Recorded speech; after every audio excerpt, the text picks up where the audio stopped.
À ce journal de 13 heures, décalé après ces directs que vous venez de suivre tout à l'heure sur nos antennes. Tout de suite, les titres. La Belgique va maintenir la pression pour obtenir un cessez-le-feu. Ces pays comptent multiplier des sanctions si Kigali s'obstine à garder ses troupes sur le sol congolais. Le nouvel envoyé spécial du Royaume de Belgique dans les Grands Lacs l'a dit au président de la République Félix-Antoine Tshisekedi. Les comptes rendus à suivre dans un instant dans ce journal. Ils ont sémé la terreur dans le Congo central, mais ils ne pouvaient s'imaginer un seul instant s'est retrouvé entre les mains de la police en un claquement de doigts. 114 délinquants appelés Kuluna sont tombés dans les filets de la police.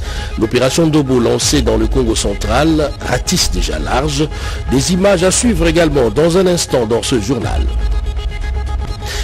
Bienvenue à tous. La Belgique reste dans sa logique qui consiste à mettre la pression sur le Rwanda appelé à quitter une partie occupée de la République démocratique du Congo.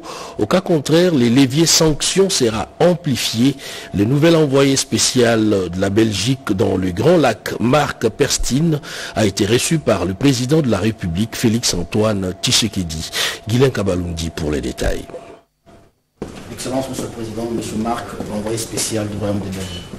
C'est une semaine diplomatique à la Cité de l'Union africaine. 48 heures après la visite de l'envoyé spécial du secrétaire général de l'ONU, le président de la République Félix-Antoine Tshisekedi Tshilombo s'est entretenu ce mercredi 12 mars 2025 avec le nouvel envoyé spécial du Royaume de Belgique pour la région des Grands Lacs.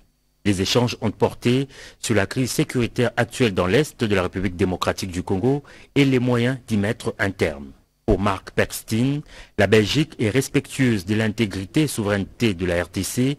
Elle maintiendra la pression pour aboutir dans un premier temps à un cessez-le-feu sur le terrain des hostilités.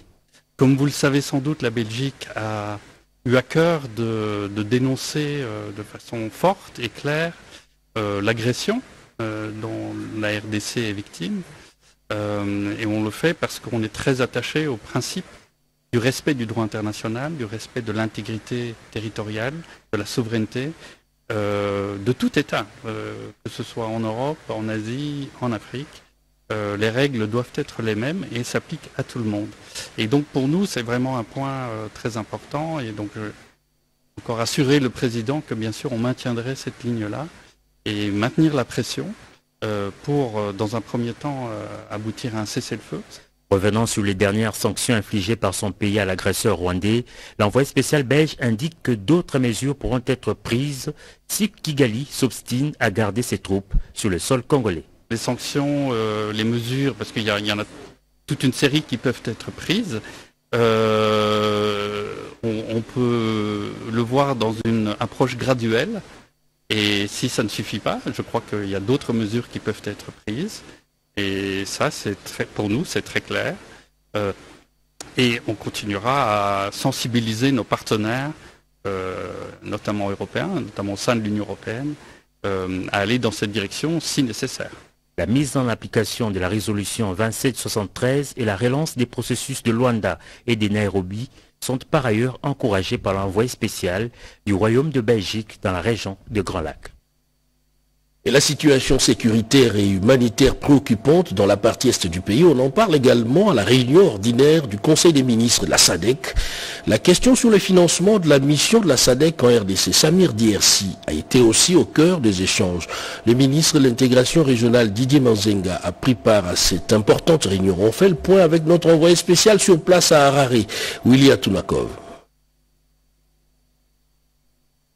Les questions relatives à la situation sécuritaire et humanitaire dramatique en République démocratique du Congo en général et plus particulièrement celles liées au soutien financier de la mission de la communauté de développement de l'Afrique australe, SAMI DRC, seront abordées au cours de cette réunion ordinaire du Conseil des ministres de cette organisation régionale essentiellement axée sur le budget. La République démocratique du Congo est ici valablement représentée par l'infatigable ministre de l'intégration régionale, accompagné des experts de son ministère et des ministères des Finances et du budget. Maître Didier Mazenga Mokanzu a saisi cette opportunité propice pour présenter au Conseil la situation humanitaire actuelle au Conseil combien tragique que traverse la RDC dans sa partie Est du fait de l'agression rwandaise et des pillages de ses richesses naturelles. La République démocratique du Congo participe aux présentes assises dans un contexte où une partie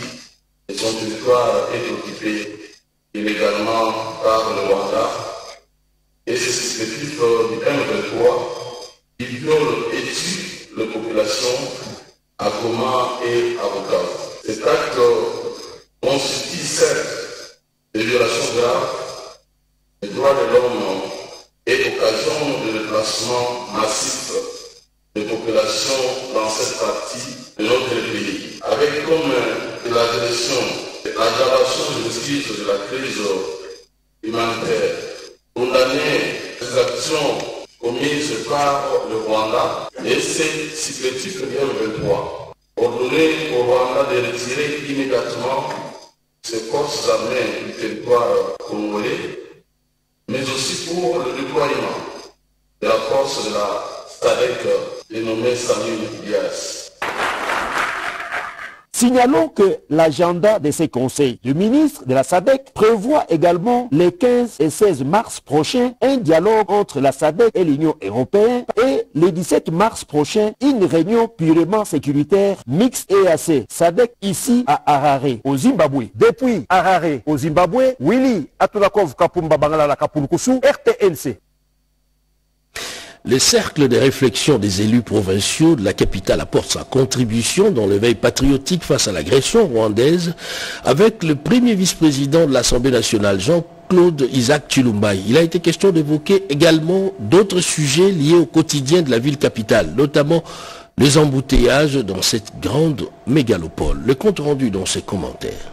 Cadre des relations interparlementaires en faveur du retour de la paix dans l'Est du pays, le premier vice-président de l'Assemblée nationale, le professeur Isaac Jean-Claude Tshilumbai, a reçu en audience le mardi 11 mars le cercle de réflexion des députés provinciaux de la ville-province de Kinshasa. Au cœur de leurs échanges, quelques sujets sur les enjeux de l'heure, à savoir l'agression rwandaise, le problème lié aux embouteillages, l'assainissement et la sensibilisation sur le civisme fiscal dans la ville-province de Kinshasa. Suivant les condensés de cette séance de travail avec l'honorable député provincial Ronald Kisamba Siamazulu, président du cercle et rapporteur de la commission diplomatie parlementaire de l'Assemblée provinciale de Kinshasa. C'est l'honorable Ronald Kisamba Siamazulu, président du cercle de réflexion des députés de la ville de Kinshasa. Nous avons été reçus par le professeur Tshilumbai, le premier vice-président de l'Assemblée nationale, pour échanger des enjeux de l'heure. Nous avons échangé sur la question de l'agression rwandaise qui nous est injustement infligée. Nous avons également échangé sur les questions liées à l'embouteillage, l'assainissement et la sensibilisation sur le civisme fiscal de la ville de Kinshasa. Nous réservons la primeur du rapport au bureau de l'Assemblée provinciale de Kinshasa. Il est de retenir qu'à travers cette initiative, le cercle de réflexion des députés provinciaux de la ville de Kinshasa accompagne le chef de l'État, Félix Antoine Tshisekedi Tshilombo, dans la recherche active d'une paix durable dans l'Est du pays. On en vient maintenant à cette information. 114 bandits, du moins des délinquants urbains appelés Kuluna, ont été appréhendés par la police dans le Congo central. Dans les lots figurent curieusement des femmes qui opèrent avec ces malfrats. Sur place, le vice-premier ministre de l'Intérieur, Jacques Chabani, a procédé également au lancement après Kinshasa de l'opération Ndobo. Bobo Anan Mokonzi. Au total, 114 présumés Kuluna, parmi lesquels 6 filles appréhendées par la police nationale congolaise dans 2 territoires et villes de la province du Congo central, à savoir Sekebanza, Songololo et dans les villes de Matadi et Boma. Ces délinquants ont été présentés au vice-premier ministre, ministre de l'Intérieur et Sécurité, maître Jacques Chabani, au cours de la cérémonie de lancement officiel de l'opération Ndobo dans cette partie du pays. Ces bouclages initiés par le patron de la sécurité nationale, supervisé par le commissaire provincial Israël Kantouba Koukou, visent à décourager tout acte mettant en mal la quiétude de la population, ce qui traduit la volonté du président de la République, Félix Antoine Tshisekedi Tshilombo, estimé dans les 2e piliers de son programme d'action exécuté par le gouvernement. Ces bandits urbains seront déférés devant la justice pour répondre de leurs actes. Les alliés interpellation mounene Surtout, cette interpellation doit servir de leçon aux autres Kuluna qui continuent de démérer dans cette barbarie. Sinon, ils auront affaire à la justice. Nous avons des difficultés à coupeurs de route. Et aux coupeurs de route d'en tirer les conséquences. Il faut absolument aussi Lissa Yango. Après Congo central, cette opération va se poursuivre dans différentes villes et provinces de la RDC et sera appuyée par la mise en place des comités provinciaux et locaux de sécurité pour la gestion et la gouvernance sécuritaire à partir de la base. Rombo Kalombo, accueilli en triomphe, vous allez le voir sur ces images. Ces députés nationaux en tenue de guerre pour sensibiliser sa base des Demba dans le Kasaï central. Cet élu du peuple a appelé la population sur place au soutien de forces armées de la République démocratique du Congo. Eric Kabomba. C'est un séjour de mobilisation générale contre l'agression rwandaise par le député national Rombo Kalombo Wachinkeke dans sa base naturelle de Demba dans le Kasaï central. À chaque étape de sa tournée de sensibilisation de la population, Rombo Kalombo a appelé ses siens à soutenir sans faille le chef de l'État et commandant suprême Félix Antoine Tshisekedi Tshilombo pendant cette période d'agression rwandaise. De secteur à secteur, village à village, cet élu du parti présidentiel UDPS a martelé sur l'inconvénient de la barbarie rwandaise dans la partie est du pays, entraînant la tuerie des millions de personnes depuis maintenant plusieurs années. Le nombre de déplacés n'est pas à compter dans un seul but d'épier les richesses congolaises. À travers de manifestations populaires dans tout le coin de son territoire, ce député national a exhorté sa base à se tenir debout pour mettre un terme à ces atrocités qui ont enduré au pays de Patrice Emery Lumumba. La mobilisation générale pour un enrôlement massif des jeunes au sein de l'armée et la police nationale congolaise a constitué le dernier rempart des vacances parlementaires du député national Rombo Kalombo dans son fief électoral. Le respect de la législation en matière de travail, la lutte contre les antivaleurs. L'inspecteur général intérimaire du travail annonce déjà ses couleurs, un plan d'action qu'il a décliné à l'intention des inspecteurs du travail. Chimène Dondo nous en parle dans ses commentaires.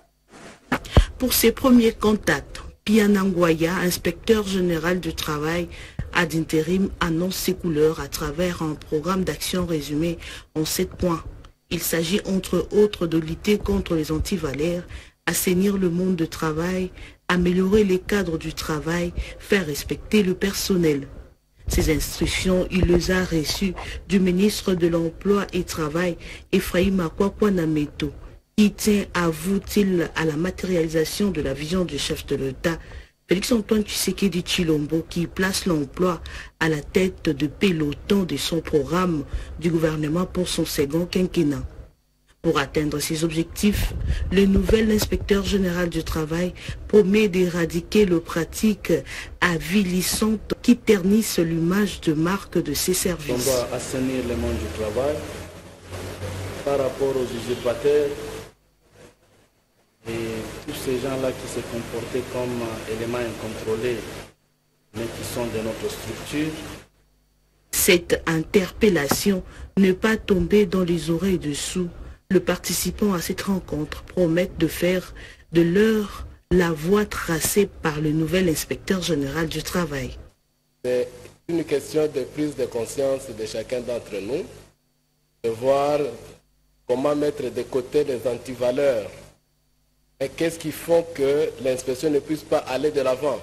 Signalons que cette rencontre a réuni autour de l'IGT, l'inspecteur général du travail, tous les directeurs de l'administration centrale et l'inspecteur de la province de Kinshasa. Construisons le Maniema, un projet porté dans le cadre d'un partenariat public-privé. Eh bien, le gouverneur de province a réuni les notables, leaders d'opinion et autres acteurs clés du développement de sa province pour discuter autour de sa mise en œuvre. D'autres précisions dans ses commentaires.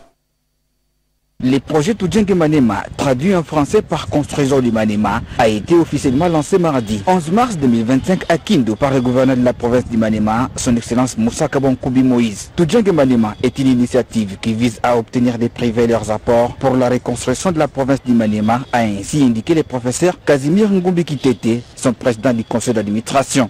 Tudjenge Manema est un service public parce que créé par l'autorité provinciale, mais pour la réalisation de l'intérêt général.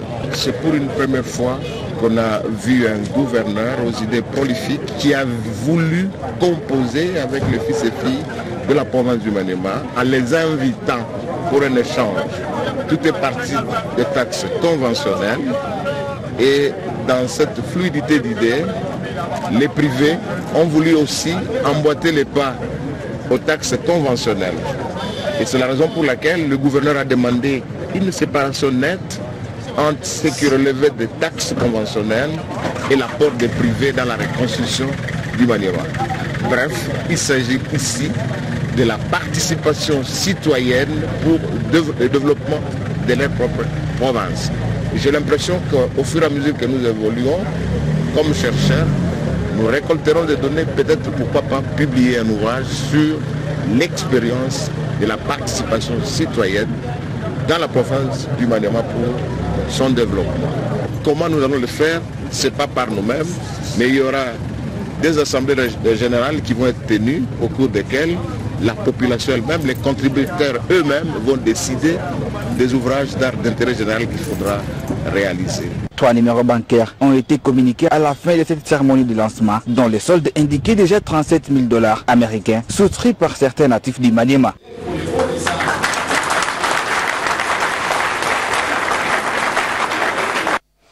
Autre projet, cette fois dans le Lualaba. Il concerne l'asphaltage des avenues de la commune de Fungourme. Images et commentaires. Sous financement propre de la commune de Fungourme, le bourgmestre intérimaire, l'honorable Aline Makano Chilombo, a initié les travaux d'asphaltage des avenues de sa juridiction. La cérémonie de lancement officiel de ce projet d'intérêt commun a eu lieu ce mardi 11 mars 2025 au quartier Mwilampande, bloc Manomapia, au croisement des avenues Fifi Masuka et Kakanda, où était rassemblé le ministre provincial de l'Intérieur et Sécurité, faisant l'intérim de son collègue des infrastructures et travaux publics, à côté de l'intérimaire Aline Makano. Les honorables députés provinciaux, la société civile, le CLD, le responsable de l'Office des varies et drainage OVD, les membres du comité local de sécurité et ceux de la cellule de passation de marché, devant une foule venue admirer le leadership féminin transformationnel à Fungourme, a lâché l'ingénieur des travaux publics de la commune. Ces travaux d'asphalte et construction des canalisations visent à rendre fluide la circulation dans cette partie de la province du Lualaba. L'engagement sans relâche de la gouverneure Fifi Masuka Saini à la vision claire du chef de l'État congolais Félix Antoine Tshilombo Tshisekedi est avérée. À Fungourme, Aline Makano ne déroge. Dans cet aidant, il est clairement visible une volonté manifeste de le rendre intégral dans la province du Lualaba sous le leadership de son Excellence Fifi Masuka Saini, gouverneur de province. Il faut préciser que ces travaux lancés par l'autorité communale, en présence du ministre provincial de l'Intérieur et Sécurité, représentant son collègue des infrastructures et travaux publics au nom de la gouverneure de province, sont exécutés par les entreprises EGMF et LGT, GETRAS, CERMAC, dont la durée de l'exécution est de 90 jours, soit 3 mois, selon l'entrepreneur. L'Institut supérieur pédagogique de Guémena a un nouveau bâtiment et d'autres le seront dans les jours à venir. Les détails dans ces reportages. Double cérémonie de l'inauguration du bâtiment administratif moderne et de la pose de la première pierre pour la construction des auditoires au standard international à l'Institut supérieur pédagogique de Guémena que dirige le professeur Dr Xavier Languisogena. Le gouverneur de province y était représenté par son ministre de l'Éducation, M. Félix Mondessier, qu'entouraient les membres du comité provincial de sécurité. Étaient également présents, en plus des membres du comité de gestion de l'ISP, les responsables d'autres institutions d'enseignement supérieur et universitaire, ainsi que les gardiens du pouvoir coutumier et propriétaires terriens. Dans ce mot de circonstance, le directeur général de l'ISP, fier d'avoir matérialisé ce rêve du comité de gestion, a rendu ses hommages au président de la République, chef de l'État, Félix Antoine Tshisekedi Tshilombo, garant du bon fonctionnement des institutions de la République et celles de l'enseignement supérieur et universitaire. Aussi a-t-il souligné que la construction de ce bijou était motivée par le souci de doter l'ISP Gemena d'un beau cadre de travail. Après le discours élogieux du ministre provincial de l'Éducation qui a félicité le directeur général et tout le comité de gestion pour avoir relevé ce défi majeur, il s'en a suivi la coupure du ruban symbolique et la visite guidée de ce beau bâtiment. Peu avant cela, on a assisté à la pose de la première pierre de construction des auditoires modernes par le président de l'association socio-culturelle Ngabe Bouclier Mbaka, M. Emmanuel Baligaza. À l'issue de cette cérémonie, le professeur Xavier Langui s'est confié à la presse en ces termes. Nous allons faire encore et encore plus. Nous avons 5 jours pour travailler, nous avons 7 jours de la semaine pour travailler, et donc on ne va pas se limiter à ces bâtiments administratifs. Nous allons moderniser l'ISP Gemena à travers de beaux bâtiments dignes d'une ville. Et donc la symbolique, c'est que nous sommes là pour travailler sans nous reposer. Ça veut dire que nous devons travailler pour l'intérêt général. Et dans la province de l'Ituri, la division provinciale de l'habitat s'est dotée d'une nouvelle infrastructure d'accueil, un nouveau cadre de travail qui s'inscrit dans la nouvelle dynamique de développement que connaît actuellement la ville de Bunia. Junior Selemani. Ce beau cadre, c'est la nouvelle adresse du service de la division provinciale de l'habitat, une véritable illustration du boom infrastructurel que connaît la ville de Bunia en cette période de l'état de siège, construit et meublé sur fonds propres. Les agents et cadres de ces services de l'État vont désormais travailler dans des conditions et un cadre requis de l'IS proviennent du numéro 1 de ces services, Justin Mitangala. En tant que gestionnaire du patrimoine immobilier de l'État, nous avons puisé dans cette ressource pour avoir ce bureau. Et vous comprendrez avec moi que l'espace bassin ici, c'est l'espace de l'État qui a été mis en location depuis belle lurette, donc depuis plus de 20 ans. Mais il n'y a jamais eu ce que nous avons fait. On a laissé de consommer nos frais techniques, on a dit qu'on nous construise les bureaux. Un bureau qui n'est pas pour nous, c'est un bureau de la République démocratique du Congo, un bureau de la province de l'Ituri. Nous, nous passerons comme des hommes et ce bureau restera de décennies et de décennies. Ce gestionnaire du patrimoine immobilier en Ituri dit répercuter la vision du chef de l'État imprimée en Ituri par le gouverneur militaire. Nous sommes ensemble avec vous. La ville de Bunia est en train d'être transformée. Il y a des travaux de voirie, de construction de bâtiments et d'immeubles. C'est dans cette vision-là, l'autorité provinciale, que nous avons acheminé pour construire ces bureaux qui fait la fierté et la beauté de la ville de Bunia, ainsi que de toute l'administration publique. Notons que la quiétude sécuritaire imposée en ville de Bunia par le gouvernement militaire ne cesse de galvaniser le développement de cette capitale provinciale. Il faut un sursaut patriotique face à la guerre d'agression.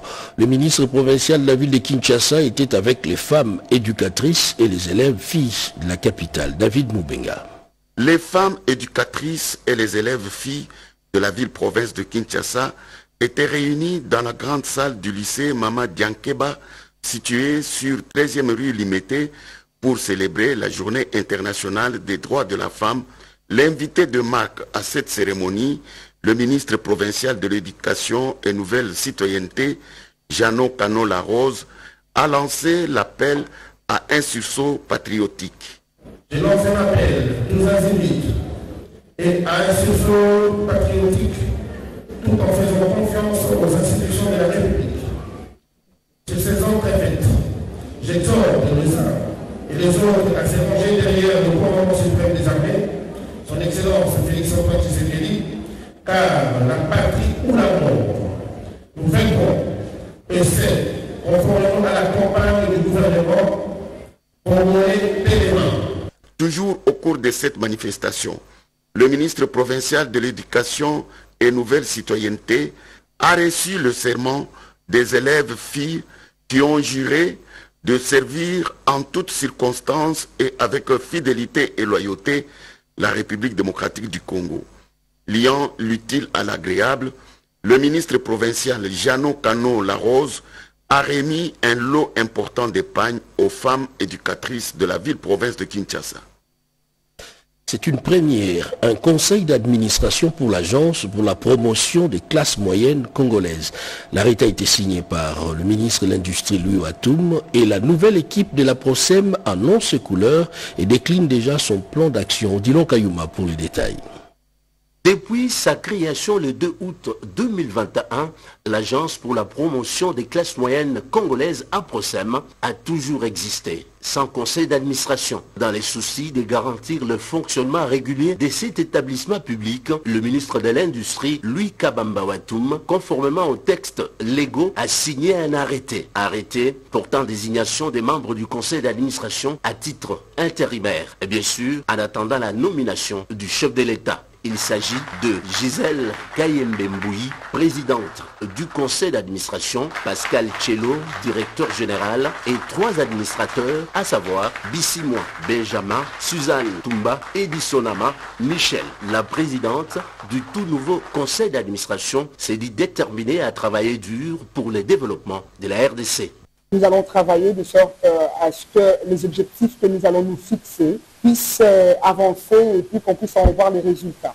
Donc, les défis sont nombreux, à créer d'abord des entreprises, à embaucher, créer des emplois derrière ces entreprises et ainsi pouvoir créer des richesses. Dans cet arrêté signé par le ministre de l'Industrie, Louis Kabamba Watoum, Samuel Matemane Iragua est désigné en qualité de directeur général adjoint de l'Agence pour la promotion des classes moyennes à PROSEM. Désormais, l'équipe de la PROSEM affiche complet, ici, installée par Madame l'inspecteur général de l'Industrie. C'est la fin de ce journal sur la RTNC. Merci de l'avoir suivi. Les prochains rendez-vous, c'est à 19h. Merci à l'équipe qui a participé à sa réalisation. À la régie d'antenne, Jado Kapaï, à la réalisation, Patrick Bapuila, à la rédaction, Nana Manzezebo. Au montage, Jires Tofunje, à l'édition Guy Matundu, Chimène Dondo, et à la coordination Jacques Kabwaba, et à la supervision éditoriale Souzingoy, la prise de son Ernest Bolikoko. Nous vous disons merci. L'actualité, elle est en continu sur nos plateformes YouTube, Facebook et sur rtnc.cd. Bon après-midi chez vous.